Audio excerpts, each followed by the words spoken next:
Hello, everyone, and welcome to the Future Forward Sales Podcast. I'm your host, Lynn, and today I'm joined by our special guest, Steve Hoffman. And today we're going to be, oh yeah, hi, Steve. I was just going to say fantastic to be here, Lynn. Yeah. Well, we are thrilled to have you because today we have a great conversation in store for you. We're going to be talking about why most startups fail and how you can beat the odds. And just for some background, Steve is the CEO of Founderspace, a global startup accelerator with over 50 partners in 22 countries. And every year, he mentors hundreds of startups, helping them overcome their biggest challenges. Steve has founded 3 venture-funded and 2 bootstrapped startups, each of which is a unique tale. So, and what's really cool is HarperCollins has just published his new book, and I'm going to look at my notes here, Surviving a Startup, where Steve delves into the hard questions like why do most startups fail? How can entrepreneurs beat the odds, overcome emotional stress, and break through both mental and market barriers? So, Steve, welcome to the show. I'm very happy to be here. Well, this is going to be fabulous. And for anyone who's joining us for the first time, hey, take that moment and don't miss a single episode by subscribing to Future Forward Sales wherever you get your podcasts. And while you're there, share the love and click all 5 stars for our review. Thank you, thank you. Okay, so let's get this rodeo started. And Steve, I've given a little bit of a brief intro, but can you tell us more about who you are and what your company does? So I am the captain and CEO of Founderspace. And in Silicon Valley, my nickname is Captain Hoff. So what I do is I run a global organization that really helps entrepreneurs launch their companies. Some of the entrepreneurs come in at just the idea stage. Others have a product either ready to launch or already in the market. And what we do is we go deep on their business plan, deep on their marketing strategy, and then we also connect them with venture capital globally. Wow, well, that's fantastic. I mean, how many people need that? So that is brilliant. And so, how did you get into it? I got into it by doing my own startups. So I did 3 venture funded startups. And then after my third startup, my friends started to come to me and they're like, Captain Hoff, help me. I'm putting together a company. I need to raise capital. I know you've done this before. I'm working on my business plan. And this was over a decade ago. So they Right. started to come. I started to help them out, answer their questions. And then I started to post those answers to their questions on my blog, Founderspace. More and more people started to come to Founderspace, and it just kept growing. And eventually, we launched our own startup accelerator in San Francisco. And then entrepreneurs from all over the world started to come to our accelerator, and we made connections globally. So then we started to run programs in Europe, all across Asia. We started to open our own founder spaces. We have 5 across China. We started to work with partner accelerators and incubators, in various countries. And we today have a global network of investors and entrepreneurs, as well as corporate partners and governments, to really help startups enter markets and succeed. Oh, well, that's an amazing story. And that's so great that you're helping these businesses. And I mean, so here you are. So I'd like to learn more about how you create fresh opportunities to better serve your customers, these startups. So what we do is every startup has unique problems. So the fact is, and it's statistically there, most startups fail. The majority of startups fail. So, if you're an entrepreneur, how do you avoid all the mistakes that entrepreneurs typically make that lead to failure? So I myself, not only have I done my own startups, but I've worked with hundreds of entrepreneurs globally, and I see patterns. Like I see people going down these paths that they don't recognize, because a lot of times it's their first time doing a Yeah. company, or at least their first time doing a venture fundable company, a company that can grow very rapidly. So they need to see these warning signs. And I'll tell you, most startups, like from success from starting to success isn't a straight line. It's a very crooked line. Startups are pivoting, changing their business model, changing their focus, going after different customers continually until they figure it out. It's not easy. And in fact, I tell entrepreneurs, it's going to be really, really, really hard until it's not. And then all of a sudden, all that venture money that we read about, when they get hundreds of millions of dollars comes flowing in, but by that time, they've really figured it out. Right. And the challenge is that most startups don't. Right.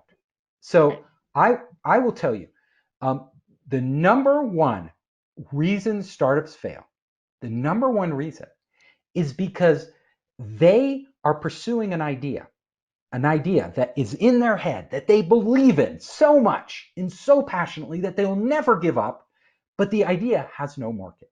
There are not, either there are not enough customers out there, or there's a lot of customers, but they really aren't passionate about this product because they don't really need it. And I tell entrepreneurs all the time, if you go to 100 customers, like 100 customers out there, and you show them your product, and they all go, oh, that's really nice, come back when it's ready, you know for certain that you will fail. And people are like, what? Why will I fail? 100 people told me it was nice, come back when it's ready. Well, everybody will say that to you because they want to get you out of their office. Like, they're busy. You're showing them. They're like, oh, that's nice. Come back later. But nobody buys a nice to have product. Like nice to haves, we don't buy. If you want to know if you're going to succeed, you need to go to customers and they need to look at you and they can't say it's nice. They need to say, oh my God, I need this. When can I get it? How can I get it? Can I sign up? Can I pay you? What can I do to get this? This is what I've been waiting for. If you hear that, you have a real product. And if there are enough of those customers out there, you have a big business. Yeah. It reminds me of Tom Hopkins where it's, I need it, I want it, I gotta have it, right? Yes. You gotta have it customers. And if you don't, you're gonna struggle. It's really tough. Yeah, absolutely. I mean, you've got to really get into their client why of what they want, need, or lack, and how that's going to benefit them so they can, because that's where you get that, like, I got to have it, right? Because it's the so they can do whatever. And whatever that happens to be. Like for me, the original iPhone, it was like, so I can have everything on one device. And it was like, oh my gosh, I gotta have it. Yeah, when anybody saw the original iPhone compared to all the other phones out there, they were the, oh my God moment, Yeah, Where do I because get I one of already those? had the iPod, the video iPod, and then I'm Yeah. carrying a BlackBerry around, and it's like, oh my goodness, it's like all of a sudden I had everything on one device. It was brilliant. I was so thrilled, and it was a camera too. I mean, it was like, oh my goodness. So let's just talk about this because that sort of brings us up to, thinking outside the box. So how do you leverage flexibility to do just that, to think outside the box, to get out of your own way about what you think somebody else might want? There's a rule I have. So when you're starting a company, don't fixate on one idea. Like a lot of people think you have to have that magic idea, that golden idea, that epiphany that is going to, take you all the way to IPO. It's just not the way it usually happens. Like most entrepreneurs out there start in one direction, end up in another. Let me give you a few examples. So we all know that little company called Google. That little company called Google, the founders, Larry Page and Sergey Brin, thought they were doing a nonprofit. A nonprofit. It's one of the most profitable companies in the history of the world. They thought they were doing a nonprofit. Why?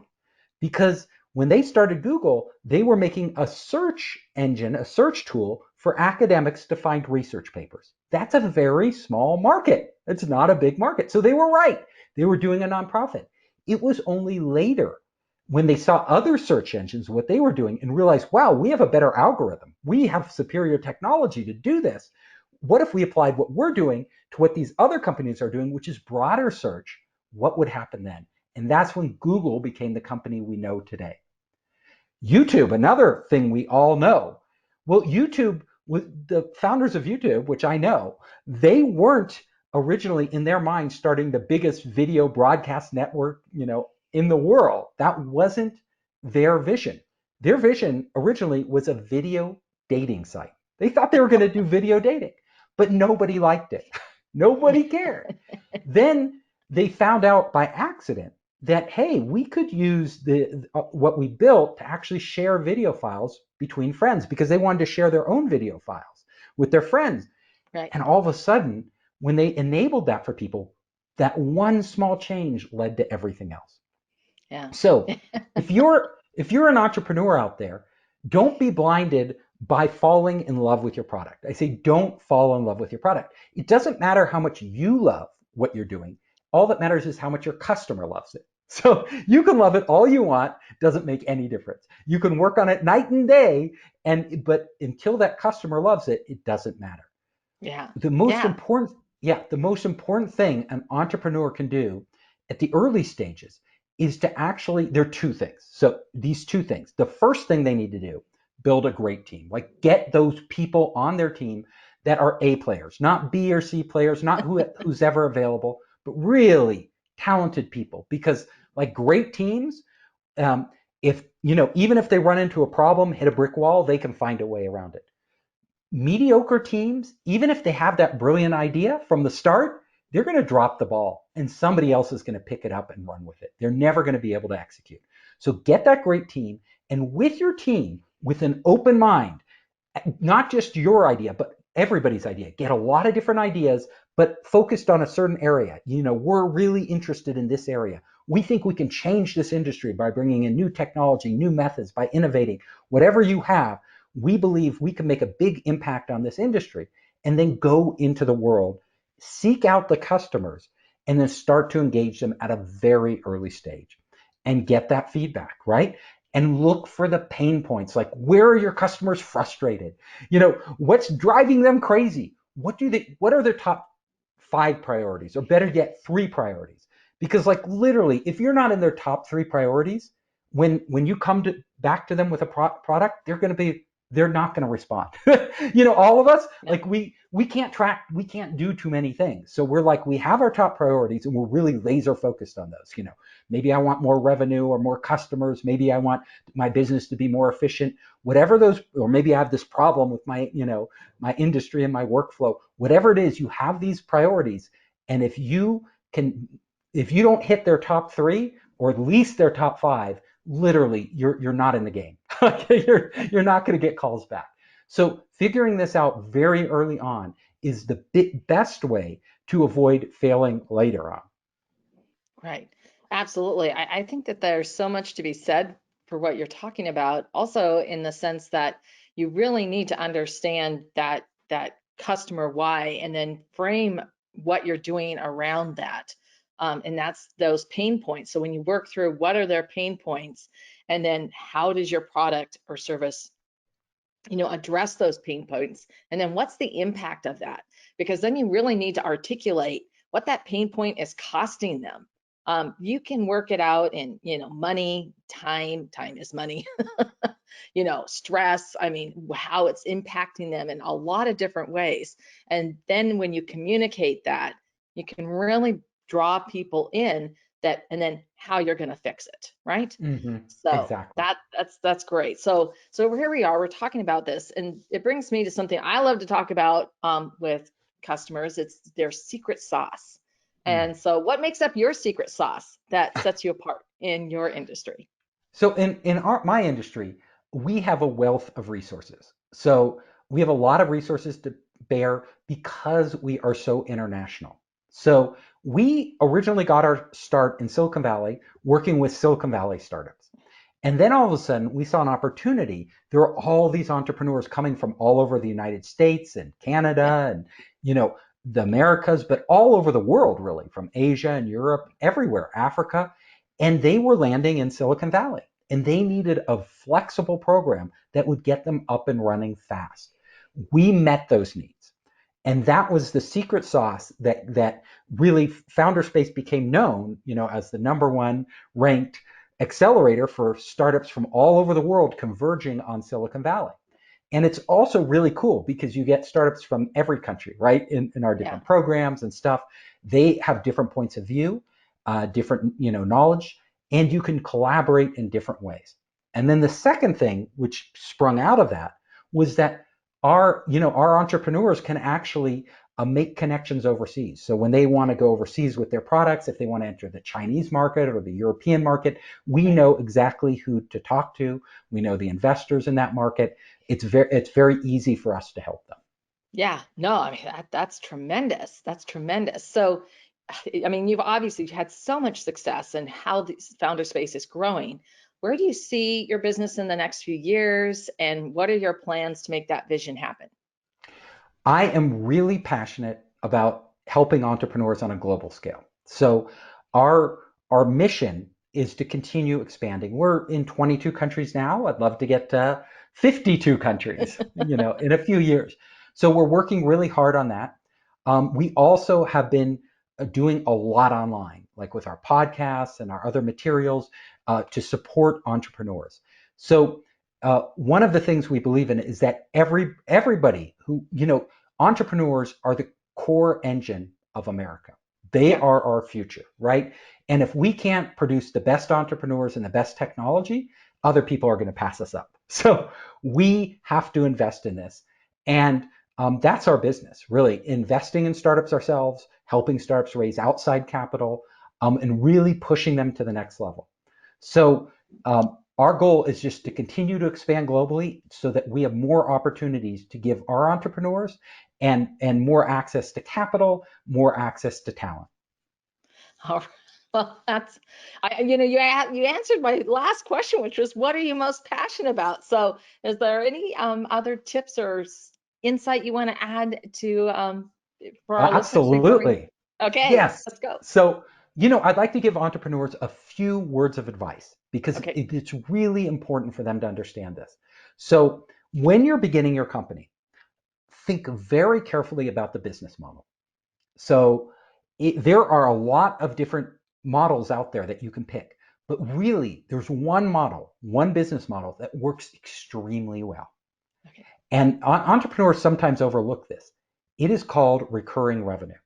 So there are a lot of businesses out there where you'll sell a product once to a customer and that customer never comes back.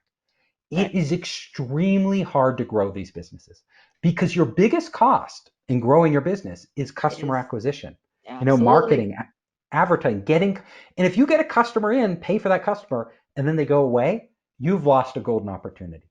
So what the businesses we see in the world that tend to be most successful are the businesses that when they get a customer, they never let that customer go. And when they have that customer, there is a way in that business for them to keep monetizing the customer, meaning the customer continues to pay them over and over and over. And just look around you at the biggest businesses in the world. They use this model. Amazon, you go to Amazon once, you know, Amazon will do everything they can to keep you a customer, right? They'll give you free shipping. They'll, get the packages to you overnight or within 2 days.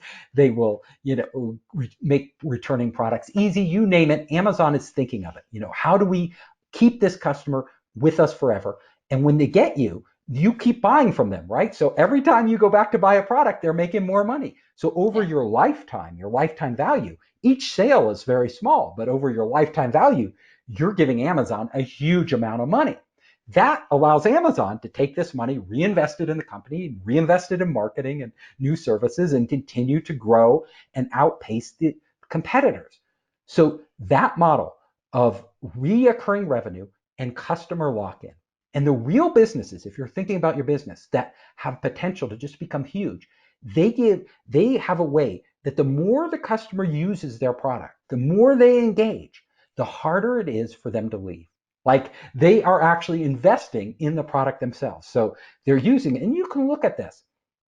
Um, there are all these companies like Salesforce. You go on Salesforce, you integrate it with your system, you set it up, and all of a sudden Salesforce has all these third parties that they brought in to add value, right? And you start using their extra third party plugins and all the different stuff.